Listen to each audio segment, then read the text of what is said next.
Selamat datang di channel Pemuja Malam. Jangan lupa like, share, and subscribe ya. Terima kasih.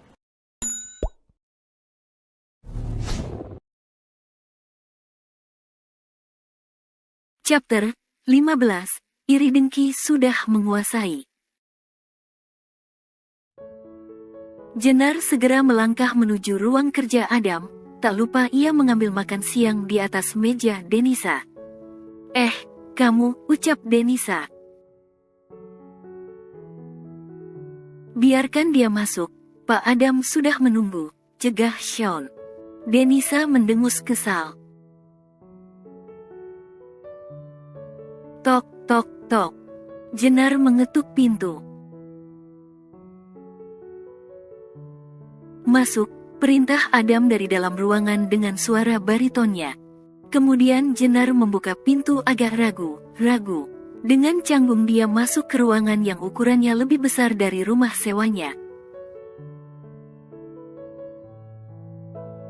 Gila, ruangan segede ini cuma ditempati dia saja, batin Jenar sambil mengedarkan pandangan ke seluruh ruangan. Pandangannya terhenti pada sosok di depannya yang mengenakan vest warna hitam dipadukan kemeja warna pastel yang terbuka kancing atasnya dengan lengan yang sedikit tergulung.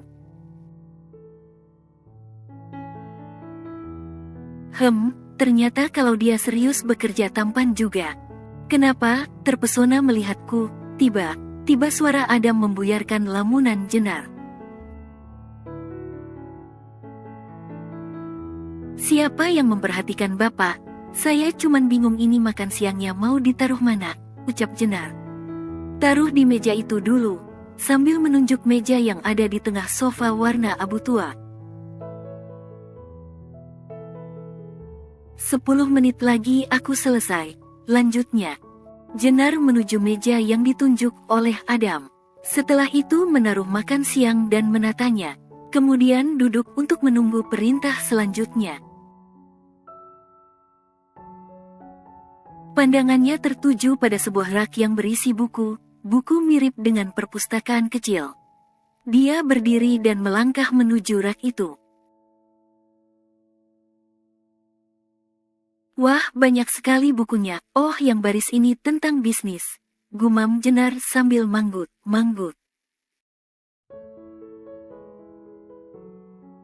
Ada novel juga, tunggu itu ada buku dari Chef Yoshihiro Murata. Sudah lama aku ingin baca. Jenar berusaha meraih buku itu. Aduh, nggak nyampe, tinggi sekali, batin Jenar sambil berjinjit. Susah banget sih. Jenar kemudian melompat agar dapat mengambil buku itu.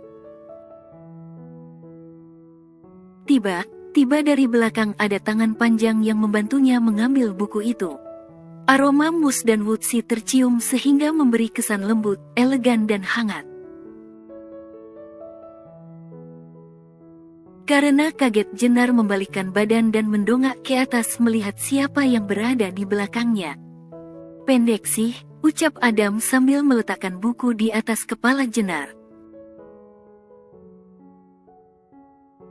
Terima kasih, ucap Jenar tersipu. Jangan bengong di situ, temani aku makan. Iya. Jenar bergegas menghampiri Adam di sofa. Adam makan dengan lahap tanpa sisa. Jenar yang memperhatikan merasa puas akan hasil masakannya. Untuk makan malam buatkan aku beef steak dengan black pepper sauce. Ingat daging wagyu jangan sampai overcook, perintahnya kemudian. Baik Pak, jawab Jenar. Kira, saya bisa pinjam tidak buku yang tadi? Tanya Jenar sambil memainkan kukunya. Adam tersenyum, melihatnya persis seperti anak kecil yang minta uang untuk beli permen. Boleh. Benarkah? Mata Jenar berbinar. Yes, teriaknya kegirangan. Jangan senang dulu, ada syaratnya, potong Adam. Kalau kamu bisa memasak steak sesuai dengan seleraku, aku akan meminjamkan buku itu. Lanjutnya. Siap, saya pasti tidak akan mengecewakan Bapak, jawab Jenar mantap. Kalau begitu saya permisi dulu Pak. Adam mengangguk mengizinkan. Dengan semangat Jenar kembali ke restoran sambil memikirkan inovasi apa yang akan dia berikan agar steaknya menjadi sempurna. Karena tidak mudah menghasilkan steak yang matang di luar dan lembut di dalam. Tidak perlu memakan waktu yang lama, Jenar sudah tiba kembali ke restoran. Ia langsung menuju ke dapur. Dari mana saja kamu? Mas Dirga, bikin kaget saja. Kamu tahu tidak, kamu digaji di sini itu untuk bekerja bukan keluyuran, ucap Dirga dengan nada marah. Maaf mas, aku tidak keluyuran kok, ucap Jenar membela diri. Aku keluar restoran juga karena ada perintah dari Chef Effendi. Jangan banyak alasan, paling itu akalanmu saja, ucap Dirga sambil mencibir. Sambil menarik napas panjang, Mas Dirga, kenapa mencari masalah terus denganku? Tanya Jenar dengan nada menahan emosi. Karena kamu anak kemarin sore yang belagu, ngerti? Cukup ya mas, atau mungkin kamu takut posisimu tergeser dengan aku? Tiba saja Jenar memiliki kekuatan untuk membalas perkataan Dirga. Diam kamu, kalau laki sudah aku tonjok, teriak Dirga sambil mengepalkan tangannya. Sudah, teriak Bu Erina. Kalian berdua kenapa sih? Dirga, kamu dipanggil Chef Effendi, cepat kamu ke ruangannya dan kamu Jenar lanjutkan kegiatanmu. Perintah Bu Erina. Dirga dan Jenar kembali pada kegiatannya masing-masing. Akan tetapi Dirga tidak akan berhenti untuk mengganggu dan menyingkirkan Jenar. Memang kalau iri, dengki, sudah menguasai, akal sehat kadang tidak berfungsi. Hari sudah menjelang malam, Jenar mempersiapkan bahan yang akan dipakai untuk membuat makan malam Adam.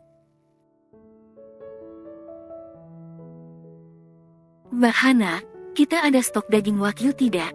Sepertinya ada, coba kamu lihat di ruang pendingin. Iya mbak. Oh, ya, kamu cari sendiri ya. Hari ini aku izin pulang awal, ucap Hana. Jenar mengangguk kemudian melangkah menuju ruang pendingin. Dua pasang mata memperhatikan gerak-geriknya. Begitu Jenar masuk, pintu terkunci dari luar.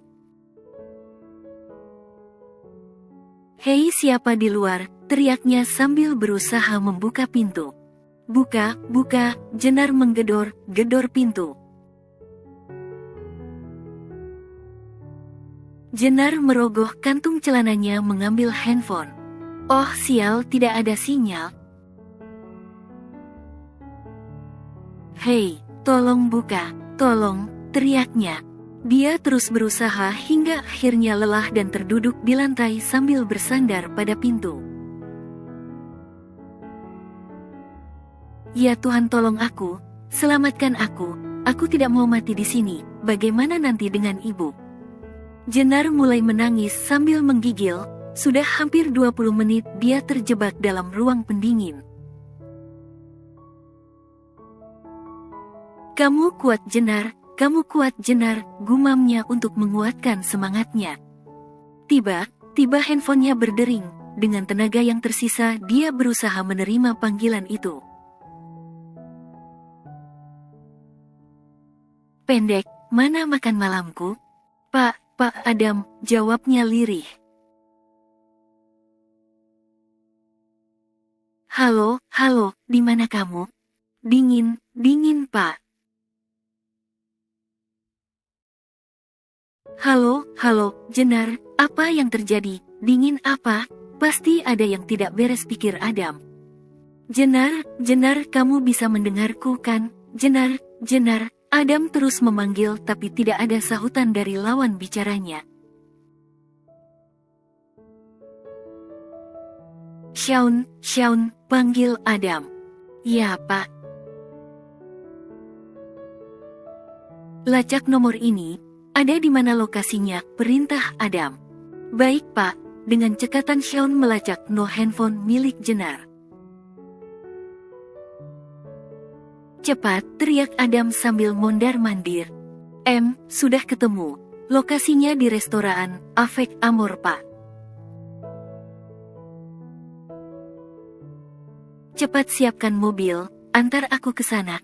Mereka bergegas menuju restoran. Tak berapa lama mereka sampai. Tuan Adam, Bu Erina kaget melihat kedatangan Adam yang mendadak. Mana Jenar? Terakhir saya lihat di dapur Tuan. Memangnya ada apa, Tuan? Adam tidak menjawab pertanyaan Bu Erina. Dia bergegas menuju ke dapur diikuti Shaun. Bu Erina terlihat kebingungan dan akhirnya memutuskan mengikuti langkah atasannya itu.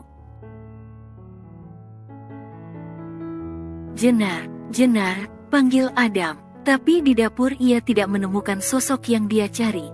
Di mana dia? Gumam Adam frustasi sambil acak rambutnya. Tunggu, dia tadi mengatakan dingin. Bu Erina, di mana ruang pendingin? Tanya Adam. Di sebelah sana, Tuan. Ayo Shaun, ajak Adam. Mereka bertiga bergegas menuju ruang pendingin. Dengan bersusah payah mereka membukanya. Setelah pintu terbuka dilihatnya Jenar tergeletak tak sadarkan diri dengan tubuh pucat karena kedinginan. Adam segera menghampirinya. Jenar, panggilnya sambil menepuk pipinya. Ayolah Jenar, please, bangun, ucap Adam cemas. Sebaiknya kita bawa ke rumah sakit saja, Pak, ucap Shaun. Cepat kamu siapkan mobil, perintah Adam. Segera ia membopong Jenar melangkah keluar. Kemudian berhenti sejenak di dekat Bu Erina. Saya akan menyelidiki kenapa insiden ini bisa terjadi, ucap Adam ke Bu Erina dengan tatapan tajam. Kemudian bergegas menuju rumah sakit. Jenar, kamu harus hidup. Jangan tinggalkan aku, please.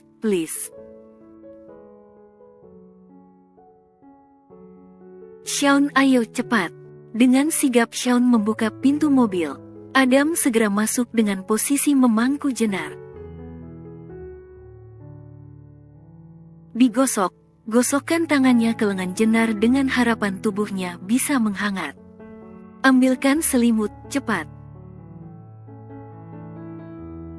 Shaun menyerahkan selimut. Segera Adam menyelimuti tubuh Jenar, dipeluknya dengan erat. Tubuhnya masih dingin. Shaun nyalakan penghangat mobil, perintahnya kemudian. Baik, Pak. Cepat kita ke rumah sakit, Shaun, cepat. Shaun mengendarai mobil dengan kecepatan tinggi. Please Jenar, jangan membuatku takut, please, bisik Adam di telinga Jenar sambil mempererat pelukannya. Tak lama kemudian mereka sampai di rumah sakit. Mari biar saya yang gendong, Pak, ucap Shaun sambil membuka pintu. Tidak perlu, Adam menolak dan tetap membawa Jenar dalam gendongan masuk ke dalam rumah sakit. Tadi Shaun menelponku, siapa yang sakit? Tanya Reyhan berlari tergopoh menghampiri Adam. Cepat tolong dia dulu, perintah Adam sambil meletakkan Jenar di berangkar rumah sakit. Oke, Suster, tolong bawa pasien ke ruang perawatan. Dia terkunci di ruang pendingin, bro. Aku. Tenang, kamu tenang dulu biar aku yang tangani, oke? Ucap Rayhan berusaha menenangkan Adam. Adam duduk di ruang tunggu dengan cemas. Terlihat Shaun mendekatinya dengan membawa segelas kopi. Kopi, Pak Adam. Terima kasih, Shaun, panggilnya. Selidiki kenapa insiden seperti ini bisa terjadi. Baik, Pak. Shaun kemudian tampak sibuk menelpon seseorang, sesuai dengan perintah Adam. Tak lama kemudian Rayhan keluar dari ruang perawatan. Adam bergegas menghampiri. Bagaimana kondisinya? Untung kamu membawanya tepat waktu, kalau tidak akan sulit. Bisa saja ia terkena hipotermia. Kami akan memindahkan ke ruang rawat inap, sementara itu biarkan dia istirahat. Syukurlah, Adam menghela napas lega. Thanks bro, ucap Adam sambil memegang tangan Rayhan. Sama, balas Rayhan sambil menepuk pundak Adam. Aku tinggal dulu, lanjutnya. Adam membalikkan badan, dilihatnya Shaun dengan tergesa-gesa menghampirinya. Ada apa? Maaf Pak, ada sedikit masalah di hotel, lapor Shaun. Lama Adam terdiam, tampak memikirkan sesuatu, sambil menarik napas panjang. Kamu telepon salah satu teman kerjanya Jennar untuk menemaninya di sini. Aku takut kalau memberitahu ibu, ia akan syok. Shaun mengangguk tanda mengerti.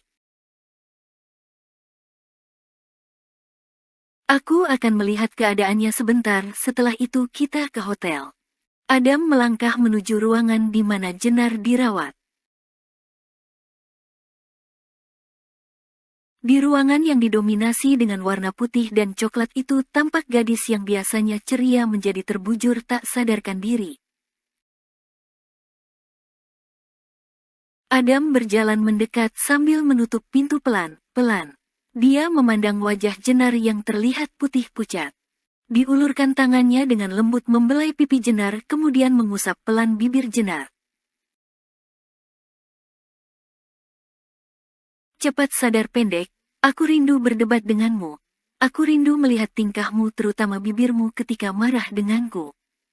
Bisik Adam ke telinga Jennar. Kemudian ia segera keluar untuk kembali ke hotel. Ayah, kenapa ayah duduk di sana? Ayo sini mendekat padaku, ayo kita pulang. Ibu sudah sangat rindu dengan ayah. Maafkan ayah Jennar, ayah tidak bisa ikut. Kamu harus kuat nak, jaga ibu baik-baik. Tidak, jangan tinggalkan Jennar lagi ayah, teriak Jennar sambil terisak pilu melihat bayangan ayahnya semakin menjauh dan kemudian menghilang. Ayo. Bersambung.